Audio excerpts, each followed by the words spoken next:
નમસ્કાર વિદ્યાર્થી મિત્રો, છેલ્લે આપણે ગયા પીરિયડની અંદર નામાની અંદર પ્રકરણ 1 ની અંદર ત્રણ પારિભાષિક શબ્દ વિશે આપણે સમજ મેળવી હતી. દેવું, લેણી હુંડી અને દેવી હુંડી. આ ત્રણ પારિભાષિક શબ્દ વિશે આપણે સમજ મેળવી હતી. આજે હવે પછીના પારિભાષિક શબ્દ વિશે આપણે સમજ મેળવીએ. સૌપ્રથમ પારિભાષિક શબ્દ છે વટાવ. હવે આજે જે પારિભાષિક શબ્દ આપણે સમજવાના છે જેટલા પણ, એ તમામ પારિભાષિક શબ્દનો ઉપયોગ આપણે જ્યારે દાખલાની ગણતરી કરશું એની અંદર સતત એનો ઉપયોગ કરવાનો આવશે. એટલા માટે આ પારિભાષિક શબ્દ આપણે માટે સમજવા માટે ખૂબ જ મહત્વના બને. તો પહેલો પારિભાષિક શબ્દ આપણે છે વટાવ.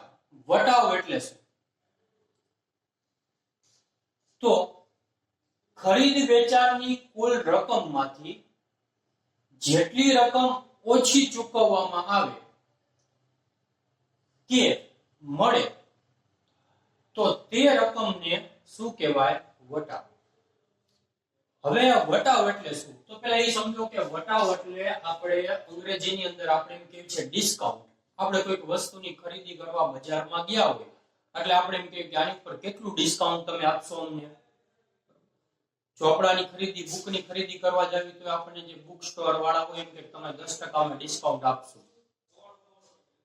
કપડાની ખરીદી કરવા ગયા હોય તો એમ કે છે 10% કે 5% તમને ડિસ્કાઉન્ટ આપશું. તો જે લોકો આપણે ડિસ્કાઉન્ટ આપે, ડિસ્કાઉન્ટ એટલે શું? તો કે વટાવ. ડિસ્કાઉન્ટ જે શબ્દ વાપરે એ અંગ્રેજી શબ્દ છે એટલે જ આપણા માટે શું થઈ જાય? આપણે નામાની ભાષાની અંદર વટાવ. હવે વટાવ એટલે શું? તો ખરીદ વેચાણની કુલ રકમમાંથી, આપણા ધંધાની અંદર આપણે બે પ્રકારના વ્યવહાર કરીએ, એક ખરીદીનો અને એક વેચાણનો.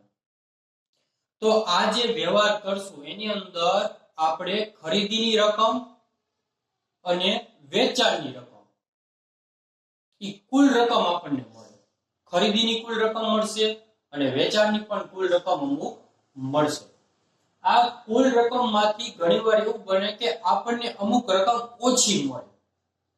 આ કુલ રકમ હોય એમાંથી અમુક રકમ શું મળશે? આપણને ઓછી મળશે. તો જે આ ઓછી મળેલ રકમ રહે એને શું કહેવાય?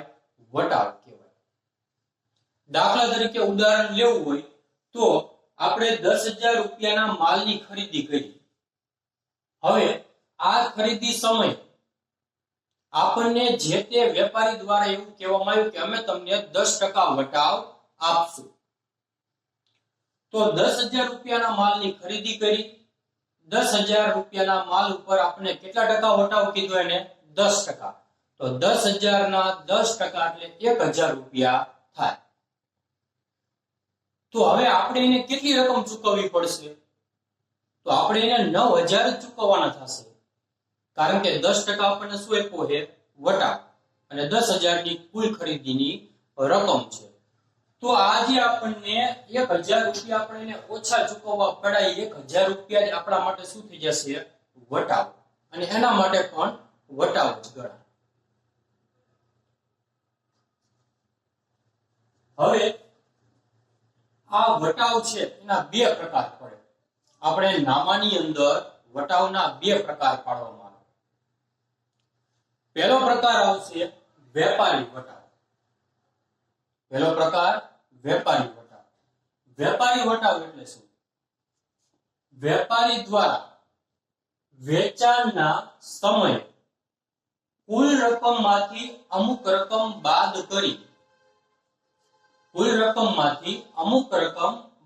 કરી, આપવામાં આવે તેને વેપારી વટાવ કહે છે. હવે અહીંયા ખાસ સમજો, વેપારી વટાવ અને બીજો પ્રકાર આપણે સમજશું રોકડ વટાવ. આની અંદર ફેર શું? થોડો અમુક જ ફેર છે પણ ખાસ સમજવું પડે.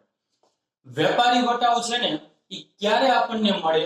તો કે જ્યારે આપણે વસ્તુની ખરીદી કે વેચાણ કરવી ત્યારે જે સમય આપણે વસ્તુની ખરીદી કરતા હોય અથવા તો વસ્તુનું શું કરતા હોય? વેચાણ. તો ત્યારે ને ત્યારે જે વટાવ આપણને આપવામાં આવે અથવા તો આપણે જે વટાવ આપવી, તો તે વટાવને કેવો વટાવ કહેવાય? વેપારી વટાવ. એક શબ્દ યાદ રાખવાનો કે વેપારી વટાવ છે ને બધાયને મળે. વેપારી વટાવ કોને મળે? તો કે બધાયને મળે. જે પણ વસ્તુની ખરીદી કરવા જાય એ તમામને વેપારી વટાવ મળે. આવો વેપારી વટાવ જો એ વેપારી વટાવ હિસાબી ચોપડે નોંધાતો નથી. એટલે આપણે જ્યારે હિસાબો લખશું ત્યારે આવો જે વેપારી વટાવ હોય ને એની ચોપડે નોંધ કરવાની નહીં. એ ચોપડે નોંધાય નહીં. ખાસ યાદ રાખવાનું, પરીક્ષામાં 1 માર્કમાં પણ આ પ્રશ્ન પૂછાય. અને મોટા દાખલા જ્યારે આપણે ગણશું, તમે આગળ જ્યાં સુધી ભણો ત્યાં સુધી આ શબ્દ તમારે ખાસ મગજમાં યાદ રાખવાનો કે વેપારી વટાવ છે ચોપડે નો જ નોંધાય. જો ભૂલથી તમે વેપારી વટાવની નોંધ ચોપડે કરો તો તમારા દાખલાનો જવાબ ખોટો આવે. તો તમારા દાખલાનો જવાબ કેવો આવે? ખોટો. એટલે આપણે જ્યારે દાખલો ગણવી ત્યારે યાદ રાખવાનું કે વેપારી વટાવની નોંધ આપણે ચોપડે કરવાની નથી. ફક્ત એને બાદ કરી દેવાનો, પણ એને આપણા હિસાબોની અંદર લખવાનો નહીં. ત્યારબાદનો વટાવ છે રોકડ વટાવ. વેચાણ કરેલ અથવા તો ખરીદી કરેલ માલની રકમ ઝડપથી પરત મળે તે હેતુથી ગ્રાહકને આકર્ષવા માટે મળવા પાત્ર રકમમાંથી જે રકમ કાપી આપવામાં આવે તેને કહેવાય રોકડ વટાવ. હવે અહીંયા ખાસ ધ્યાન રાખજો, રોકડ વટાવ એટલે શું? તો કે માનો કે આપણે ધંધાની અંદર વસ્તુનું વેચાણ કર્યું, અને વેચાણ કેવી રીતે કર્યું હોય? ઉધાર વેચાણ કર્યું. હવે ઉધાર વેચાણ કર્યું તો કે આપણે ઉધાર વેચાણની રકમ આપણને કેવી રીતના મળે? ઝડપથી મળે. ગ્રાહક પાસેથી ઉધાર વેચાણની રકમ આપણને ઝડપથી મળે તે હેતુથી આપણે શું કરીએ? ગ્રાહકને આકર્ષવા, ગ્રાહક આપણને ઝડપથી પૈસા આપી દે એટલા માટે એને આકર્ષવા માટે આપણે શું કરવી? તો કે આપણી જે ટોટલ મળવા પાત્ર આપણને રકમ હોય ને, વેપારી વટાવ બાદ કર્યા પછીની જે આપણી રકમ હોય ને મળવા પાત્ર રકમ, એ મળવા પાત્ર રકમમાંથી પણ આપણે શું કરવી? અમુક રકમ એને કાપી દેવી કે ભાઈ તું જો આટલા દિવસની અંદર તું મને આ ઉધાર વેચાણની રકમ તું મને આપ, તો તને જે આટલા રૂપિયા તારે મને દેવાના છે એની કરતા આટલા ટકા તારે ઓછા દેવા પડશે. તો કે ઈ મળવા પાત્ર રકમમાંથી પણ આપણે જે રકમ કાપી દેવી ને, તે જે કાપી દીધેલી રકમ હોય એને કહેવાય રોકડ વટાવ. ઉદાહરણ દ્વારા આપણે વધુ સરળતાથી સમજશું. દાખલા તરીકે અહીંયા મેં એક ઉદાહરણ લીધું છે, અને ઉદાહરણની અંદર બંને વટાવની ગણતરી કેવી રીતના કરવાની એની ગણતરી મેં તમને સમજાવી છે. દાખલા જ્યારે ગણશું ત્યારે આ જ પ્રમાણે આપણે ગણતરી કરવાની થશે.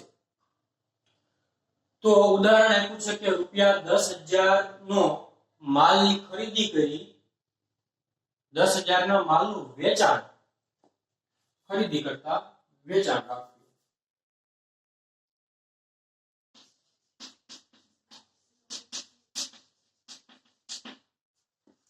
₹10,000 ના માલનું વેચાણ કરી વેચાણ સમયે 10% વેપારી વટાવ, અને જો માલના વેચાણના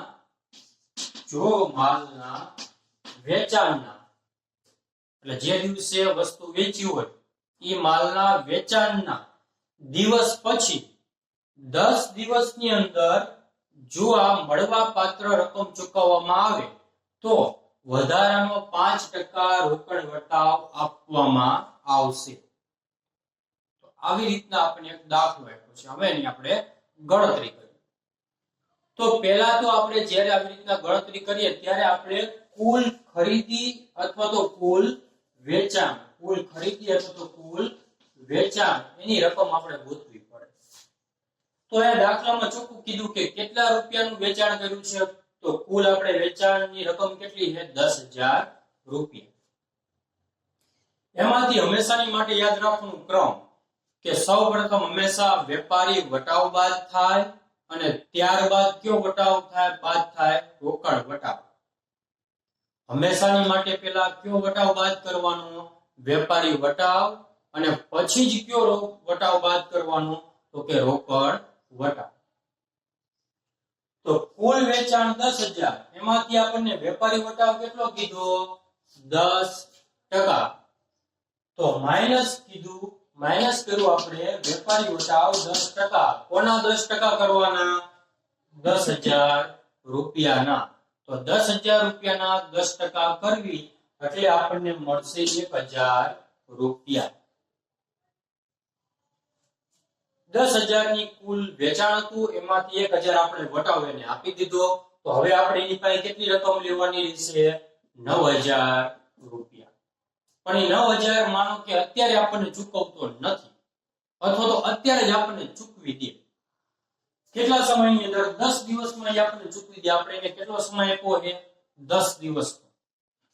10 દિવસમાં જ પૈસા ચૂકવી દે, અથવા તો જ્યારે ખરીદી વેચાણ કરવી ત્યારે ને ત્યારે જો આપણે આ 9,000 રૂપિયા ચૂકવવા તૈયાર થઈ જાય તો આપણે એને શું આપવું પડે? વધારાનો 5% રોકડ વટાવ આપવો પડે. 10 દિવસ પછી ચૂકવે તો રોકડ વટાવ આપવાનો નહીં, કારણ કે શરત આપણે દાખલામાં આપી છે. પણ 10 દિવસ પહેલા ચૂકવી દે છે માની લો, તો આપણે એને વધારાનો 5% રોકડ વટાવ. હવે અહીંયા પ્રશ્ન થવો જોઈએ કે સાહેબ 5% કઈ રકમના કરવા? 5% કઈ રકમના કરવા? અહીંયા તો આપણને ખબર હતી કે કુલ વેચાણના આપણે 10% કરીને એટલે 1,000 રૂપિયા. તો 5% કોના કરવાના? તો કે જે વેપારી વટાવ બાદ કર્યા પછીની રકમ વધે ને એની ઉપર જ હંમેશા રોકડ વટાવ આવે. એટલે આપણે કેટલા લેવાના હતા? 9,000 રૂપિયા આપણે એની પાસેથી લેવાના હતા, પણ આપણે 10 દિવસ પહેલા એને પૈસા આપી દીધા. તો આપણે એને કેટલો 5% એને આપણે શું આપવો પડશે? રોકડ વટાવ. એટલે માઈનસ 5% રોકડ વટાવ. 9,000 ના 5% એટલે 450 રૂપિયા થાય. 9,000 માંથી 450 રૂપિયા એને રોકડ વટાવ આપી દીધો એટલે વધે કેટલી રકમ? 8,550. આટલી રકમ આપણને આપશે. જ્યારે આ 450 આપણો કેવો વટાવ થઈ ગયો? રોકડ વટાવ. અને રોકડ વટાવ છે એની નોંધ ચોપડે થાય. રોકડ વટાવ જે આપવી એની નોંધ આપણે શેમાં કરવાની? હિસાબી ચોપડે. એટલે જ્યારે દાખલા લખશો એની અંદર આવો રોકડ વટાવ આપ્યો હોય અથવા તો રોકડ વટાવ આપણને મળ્યો હોય તો એની નોંધ આપણે ચોપડે કરવાની થશે. પછીનો પારિભાષિક શબ્દ મળેલ વટાવ. મળેલ વટાવ. હવે આ જ વટાવ હોય, રોકડ વટાવ જ હોય, એની અંદર મળેલ વટાવ. માલની ખરીદી વખતે વેપારીને ચૂકવવા પાત્ર રકમ કરતા જે રકમ ઓછી ચૂકવવામાં આવે તેને કહેવાય મળેલ વટાવ. માનો કે આપણે ખરીદી કરવા જાવી અને ખરીદી કરી ત્યારે આપણને જે રોકડ વટાવ મળશે, વેપારી વટાવની વાત નથી કરતો, કયો વટાવ? રોકડ વટાવ. એ રોકડ વટાવ જે આપણને મળશે એ રોકડ વટાવની નોંધ આપણે હિસાબી ચોપડે કરવી પડશે. પણ આપણે ખરીદી કરવી છે, અહીંયા આપણે શું કરવી? ખરીદી. એટલે આપણે પૈસા શું કરવાના થશે? આપવાના થશે. આપણે પૈસા આપવાના થાય. પૈસા આપણે આપવા જાવી ત્યારે આપણે ટોટલ માનો કે 9,000 દેવાના છે, પણ આપણને 450 બીજો રોકડ વટાવ આપી દેવાનો. તો આપણે એને આપ્યા કેટલા? ખરેખર 8,550. તો આપણે 450 રૂપિયા આપણે તો બચ્યા ને, આપણી તો આવક થઈ ને. કારણ કે આપણે જેને આપણે ખરીદી કરી એટલે આપણે પૈસા આપવાના છે, તો આપણે 450 રૂપિયા એને ઓછા આપ્યા. તો એને ઓછા રૂપિયા આપ્યા એટલે આપણી તો પણ શું થઈ? આવક થઈ. તો આપણને મળ્યો વટાવ. મળ્યો એટલે કહેવાય મળેલ વટાવ. આપણને વટાવ મળ્યો એટલે કહેવાય મળેલ વટાવ. એનથી ઉલટું આપેલ વટાવ. તો જ્યારે વેપારી દ્વારા માલનું વેચાણ કરવામાં આવે તો વેચાણ કરે ત્યારે જે મળવા પાત્ર રકમ હોય એ મળવા પાત્ર રકમ કરતા જેટલી રકમ એને ઓછી મળે, મળવા પાત્ર રકમ કરતા વેપારીને જેટલી રકમ ઓછી મળે તો તેટલી રકમને કેવી રકમ કહેવાય? આપેલ વટાવ. દાખલા તરીકે અહીંયા ઉદાહરણમાં જ આપણે જોઈ કે આપણે ધંધાએ વેચાણ કર્યું છે, તો વેચાણ 10,000 નું કર્યું તો એમાંથી 1,000 રૂપિયા આપણે એના વેપારી વટાવ બાદ કરી દીધો. આપણે એની પાસે મળવા પાત્ર આપણને રકમ કેટલી હતી? 9,000 રૂપિયા. વેપારી વટાવ બાદ કર્યા પછીની જે રકમ હોય ને એને કહેવાય મળવા પાત્ર રકમ.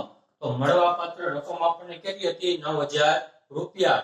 પણ એને 10 દિવસની અંદર પૈસા ચૂકવી દીધા તો આપણે એને રોકડ વટાવ આપવો પડ્યો. કેટલો આપ્યો આપણે એને રોકડ વટાવ? 450 રૂપિયા. તો અહીંયા આપણે એને રોકડ વટાવ આપ્યો છે કે આપણને મળ્યો છે? તો આપણે એને રોકડ વટાવ આપ્યો છે. કારણ શું? કારણ એટલા માટે કે આપણે એની પાસેથી 9,000 રૂપિયા લેવાના હતા, પરંતુ આપણે એની પાસેથી કેટલા રૂપિયા લીધા? 8,550 જ લીધા. તો આપણે એની પાસે 450 રૂપિયા શું કર્યા? ઓછા લીધા. તો આપણે એની પાસેથી ઓછા એટલા રૂપિયા લીધા તો આપણા માટે તો એ શું થઈ ગયો? આપણો ખર્ચ. જેને ઓછા આપ્યા હશે એના માટે શું થઈ ગઈ? એના માટે આવક થઈ. તો અહીંયા ધ્યાન રાખવાનું કે મળેલ વટાવ હોય ને, જે મળેલ વટાવ એ આપણા ધંધાની આવક ગણાય. આપણને મળ્યું છે એટલે આપણી આવક, અને આપેલ વટાવ એટલે આપણે બીજાને વટાવ આપ્યો. વટાવ આપો તો આપણો કેવો બની જાય? ખર્ચ બની જાય. તો આજે આપણે પારિભાષિક શબ્દોની અંદર વટાવ, વેપારી વટાવ, રોકડ વટાવ, મળેલ વટાવ અને આપેલ વટાવ આના વિશે સમજૂતી મેળવી. તો આનો તમારે અભ્યાસ કરવો. અને ખાસ મહત્વના આપણા માટે પારિભાષિક શબ્દ છે. દાખલાની ગણતરી કરશું ત્યારે સતત આપણી નજર સમક્ષ આવશે. આની ઉપર ખાસ તમારે ધ્યાન દેવું. હવે બાકીના જે આવનાર પારિભાષિક શબ્દ છે એની સમજ આપણે આવતા પીરિયડની અંદર મેળવીશું.